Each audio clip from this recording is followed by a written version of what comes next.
Okay, so welcome to lesson 5. So far, we have looked at lesson 1, which is introduction to the steering system. I will look on the purpose, I will look on the steering column. We have looked on lesson 2, which will deal with the manual rack and pinion.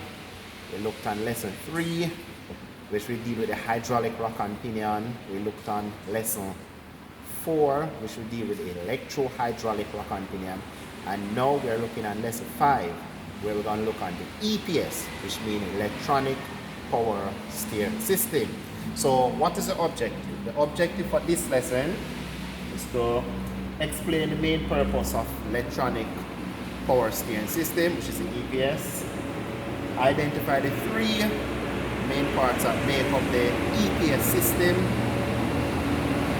Inspect the parts for any physical defect, but in most cases we don't have any physical defect. What we can still inspect them for any physical defect. Explain the operation of the electronic power steering system, EPS. And we're going to look at the advantages and the limitation of the EPS system. And then we're going to hook up our scan tool and evaluate the data. So, before we look at that vehicle, initially we look at the steering column. And we said this is a steering column, this component right here. And for some vehicle, for some EPS system, we'll have to remove the steering column to get access to the ECU, to the steering angle sensor, and to the pump, not the pump, the motor, the electrical motor. So it's ECU, electrical motor, steering angle sensor. All right.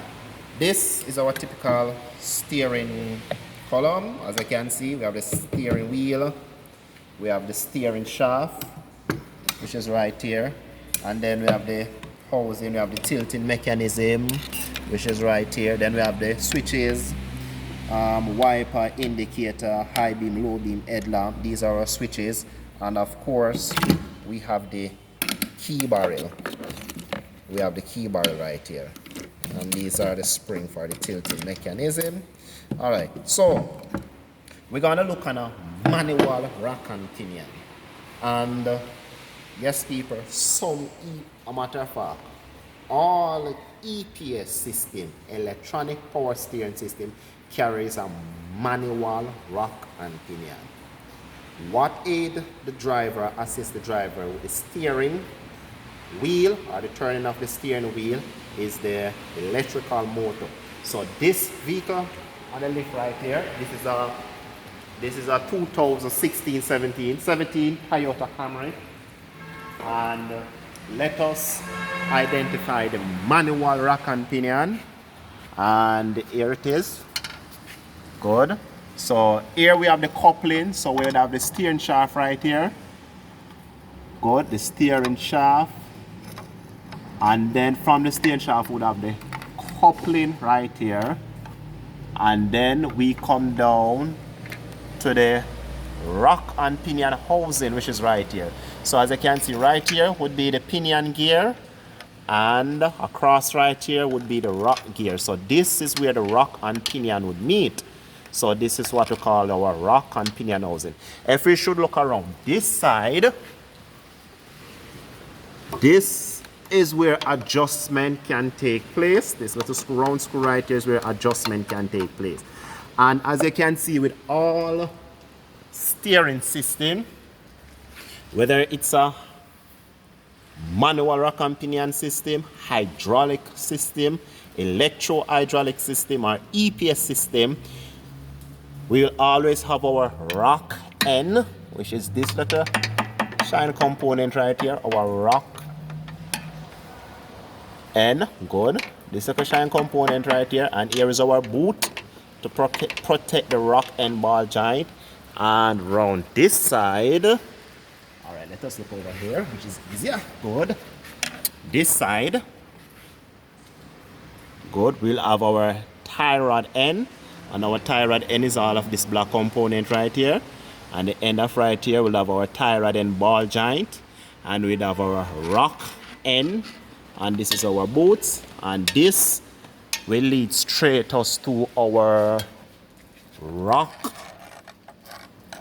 rock gear housing, which is this aluminum housing right here. All right, and as you can see, this rock and pinion, it is bolted on the subframe. So if we want to remove this, we just move these bolts and get it off the subframe, of course, before after I pull the coupling, of course. So this is our manual rock gear. So although this vehicle is electronic power steering, EPS system, we have a manual rock gear. All right, come right here now. Then this is now our hydraulic rock and pinion, and that vehicle over there, that gray vehicle, that is a 2010 Hyundai Tucson. That vehicle carry a hydraulic system. So that vehicle over there would use a rock and pinion like this one right here. And of course, this is the hydraulic system. Here we have our pipes, and then we'll have a pump that supply fluid under pressure to our control valves, and then our control valves will direct the fluid into the cylinder. All right, so now we're gonna look on the EPS, the electronic power steering aspect of the system. All right, so for this specific vehicle, which is a 2017 Toyota Camry, but this specific vehicle right here, yes, all right, but this specific vehicle right here, the EPS mechanism all comprised within the steering column, which is this right here. So for this system, the Toyota Camry, the Hyundai, and the Kia, I know for certain that their EPS system, we're talking about like 2016, 17, 18 models vehicle, their EPS system is within the steering column. So to get access to the EPS system for this Toyota right here that we're going to look on, we'd have to remove the steering column mechanism. And this is what we call the steering column. So as you can see, this vehicle is a hydraulic system. So let us look on the EPS for that vehicle. Okay. Start. Alright, okay, so far, initially we just run a quick preview of on what we had. So now we're going to look at what is the main purpose of the EPS. Alright, for this vehicle right here, if you should look on this symbol right here, this is the light, the red. Alright, this symbol right here, where you see the steering wheel with an exclamation mark, that is the light highlighting the EPS. Once you start the vehicle and it is driving or it is on and that light is on, it's supposed to be off when you start the vehicle. If it is on constantly, therefore there's an electronic failure within the EPS system. So the main purpose of the EPS is to assist the driver to steer the vehicle. That is the main purpose of the EPS. If the vehicle carry electronic stability program or VSA, VSC, or European vehicle might call it electronic stability program for the US vehicle. Toyota we call it skid control or vehicle stability control. In such case, your EPS with the steering angle sensor also aid in the oversteer and understeer of the vehicle. Alright, so the purpose of the EPS is to aid the driver within steering. Alright, the major parts that make up the EPS now. So this particular model vehicle, which is the Toyota Camry, here is round ball right here. We'll have the steering angle sensor. So this component right here is a steering angle sensor, and this is 4-wire. And this steering angle sensor is what we call a smart steering angle sensor, because it does have a positive and a negative, and there is 2 CAN wires. So all the information is already processed within the module of the steering angular sensor. Alright, so the steering angular sensor also helps in the skid control system. That's what Toyota call it. Alright, this square box right here, I don't know how much you can see it and where I'm pointing because I'm underneath the vehicle. Space is very limited. This box right here is actually the motor. So as you can see, there's a motor. So when the steering angle sensor turns this information, and then the ECU is background here. Alright, let's have a say I can see the ECU. The ECU. Wow, space is extremely tight around here. Well, the ECU is around here. You'd have to remove it. My advice to you, if you want to see how all of this look, just go on eBay and type in EPS or Toyota Camry and you'll see the entire mechanism. But as you can see, this is the entire steering column mechanism. Here we have the steering wheel. Here we have the combination switches for indicator. Here these yellow have to deal with the airbag. Why I have to do with the airbag. Here we have the ribbon that deal with the iron. And here is another combination switch that deal with the indicator, windscreen washer fluid. Right here would be the key barrel, but this vehicle is a press start because there is a press start. Alright, so this is the button. So this is a press start. But there's a locking mechanism in the steering column also.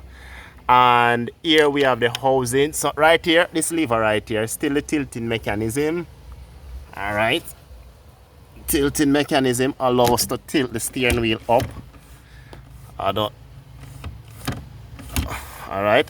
I'm moving the steering wheel up. This lever right here is a tilting mechanism. So if there's a defect within the EPS with this system, I would have to remove this bolt right here. This bolt right here, remove the coupling. Well, I would have to remove the coupling from outside underneath the vehicle to get access. I would have to remove the steering column to get access to the steering angle sensor, to the electrical motor, and this is where the electrical motor joins the steering shaft, and the ECU, which is back right here. So steering angle, electrical motor, ECU. Alright, and this is how the entire mechanism steer. Alright, so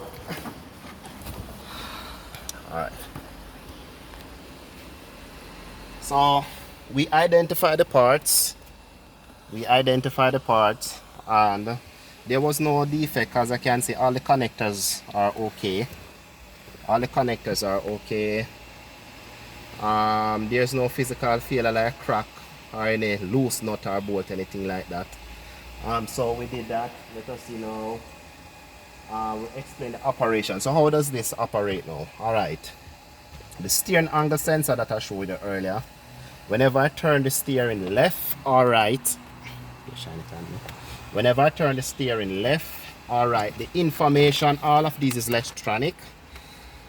When I turn it left or right, this information will then send through the CAN network in this particular system, as the steering angle sensor is what a smart sensor. So the information will send to the CAN network, and then the EPS ECU will get that information with other information, of course, coming from the various system, and then the electrical motor will assist the driver accordingly. Alright, so the CAN network system is just more than the EPS. It's very complex because it will be getting information. This EPS will be getting information like from the ABS, from the yaw angle sensor, right in the middle right here, from the ABS system, from the powertrain management system, from the transmission system, and based on how hard the person turn the vehicle left or right, the EPS ECU will process all of that information and decide how much assistance the driver should get. And it also depends on how fast the vehicle is driving, and that information is also coming from the CAN network via the vehicle speed system to assist the driver. So that's how the EPS works. So the EPS works with a lot of assistance from various modules within the system. Alright, so explain the operation. What is the advantages now of the EPS?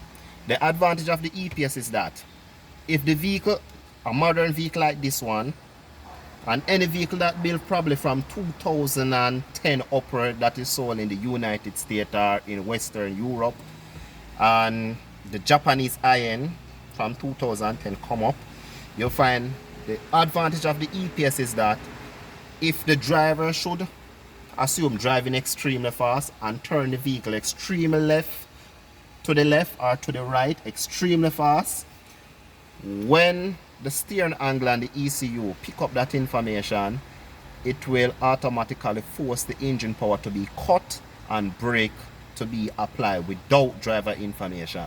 So with the EPS can have some form of autonomy or autonomous system. That is one advantage of the EPS. The EPS is much more reliable when compared to hydraulic system.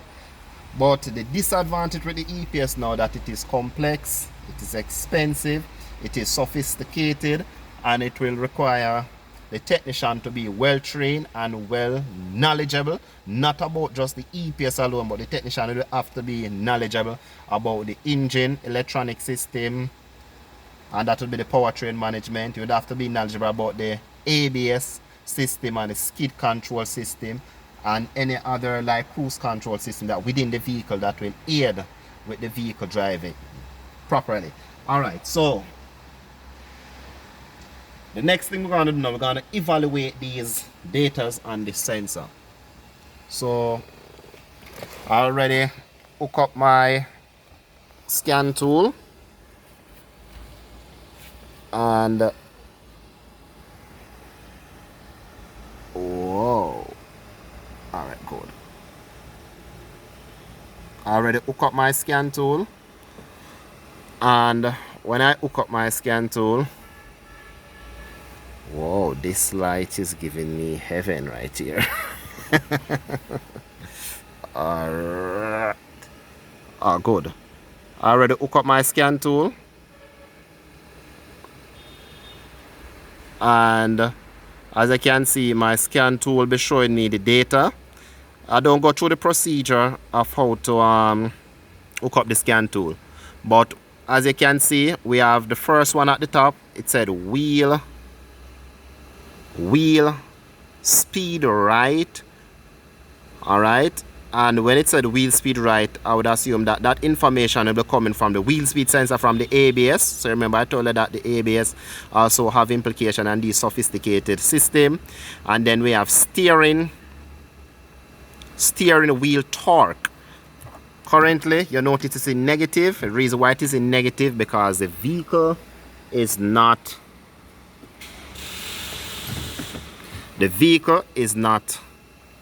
whoa, I lose communication right there. I'll try to see if I can get back in the system. The light here can turn off.